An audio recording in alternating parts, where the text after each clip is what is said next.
بسم اللہ الرحمن الرحیم قل هو اللہ احد اللہ الصمد لم یلد ولم یولد ولم یکن له کفوا احد۔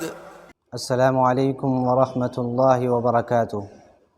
الحمد للہ رب العالمین والصلاة والسلام علی اشرف الانبیاء والمرسلین وعلى آلہ واصحابہ اجمعین، اما بعد، فاعوذ باللہ السمیع العلیم من الشیطان الرجیم، بسم اللہ الرحمن الرحیم، الحمد للہ رب العالمین الرحمن الرحیم مالک یوم الدین، ایاک نعبد و ایاک نستعین، رب زدنی علما۔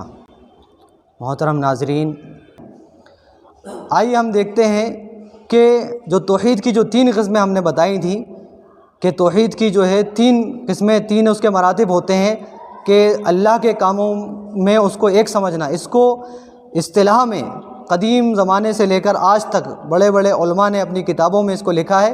قرآن و حدیث میں اس کے بہت سارے دلائل ہیں جو کسی اور وقت میں پیش کیے جا سکتے ہیں۔ تو توحید کی جو پہلی قسم ہے اس کو بولا جاتا ہے توحید ربوبیت۔ توحید ربوبیت یعنی اللہ تعالیٰ کو اپنے رب ہونے میں اکیلا ماننا۔ رب کا مطلب کیا ہوتا ہے؟ خالق یعنی پیدا کرنے والا، مالک یعنی ساری چیزوں کا مالک، متصرف ہر چیز کو جو ہے تبدیلی کرنے والا، بدلنے والا، صرف کرنے والا، اور جو ہے اسی طریقے سے جو ہے اندازہ لگانے والا، اسی طریقے سے ہر چیز پر قدرت رکھنے والا، اندازہ لگانے والا، اور ہر چیز کو جو ہے اپنے وقت پر کرنے والا۔ تو جتنے بھی دنیا میں کام ہوتے ہیں، بارش برسانا، پیدا کرنا، موت دینا، عزت دینا، ذلت دینا، بیماری دینا، شفا دینا، یہ سارے کام اس میں داخل ہوتے ہیں کہ اللہ تعالیٰ ہی، صرف اللہ ہی تعالیٰ یہ کام کر سکتا ہے۔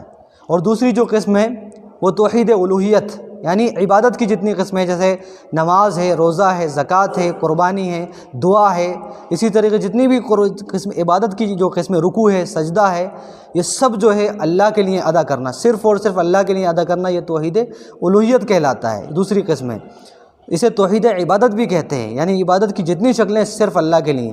لیکن بہت سارے لوگ اس خاص طور سے اس قسم کے اندر اکثر لوگ جو ہے گمراہ ہو جاتے ہیں۔ اکثر لوگ جو ہے قربانی کو، دعا کو، اور جو ہے رکوع کو، سجدے کو اللہ کو چھوڑ کر کسی جو ہے قبر کے سامنے، کسی مورتی کے سامنے، کسی انسان کے سامنے، کسی درخت کے سامنے، پیڑ کے سامنے، کسی سورج و چاند کے سامنے سجدہ کرتے ہیں۔ یہ جو ہے توحید کے خلاف ہے، اس کو کہا جاتا ہے شرک۔ اس کو کہا جاتا ہے شرک یعنی اللہ کی توحید میں، اللہ کی عبادت میں شرک، اور یہ سب سے بڑا گناہ ہے۔ یہ کائنات کا سب سے بدترین اور سب سے بڑا گناہ ہے جس کو اللہ تعالیٰ کبھی معاف نہیں کرے گا۔ اس لیے مجھے اور آپ کو سب سے پہلے شرک سے بچنا چاہیے اور توحید کا علم حاصل کرنا چاہیے۔ اور تیسری جو قسم ہے توحید اسماء و صفات۔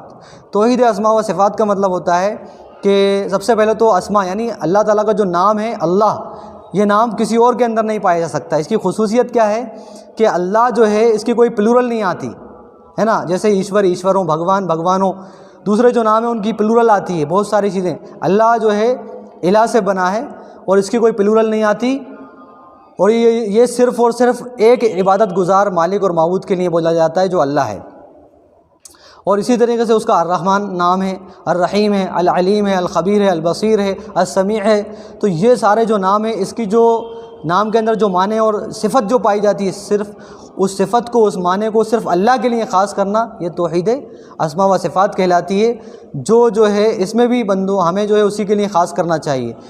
یعنی اللہ تعالیٰ سننے والا ہے، ہم بھی سننے والے ہیں، بہت سارے لوگ سنتے ہیں، لیکن اللہ کیسا سننے والا ہے کہ زمین، ساتوں زمین کے نیچے، بلکہ اس کی مثال دی جاتی ہے حدیثوں کے اندر کہ کالے پہاڑ پر کالی رات میں کالی چیٹے کی چلنے کی آواز کو سنتا ہے، اور ہماری حالت یہ ہے ہم اپنے کپڑوں کے اوپر چیٹی چلتی ہے، ہمیں پتہ نہیں ہوتا۔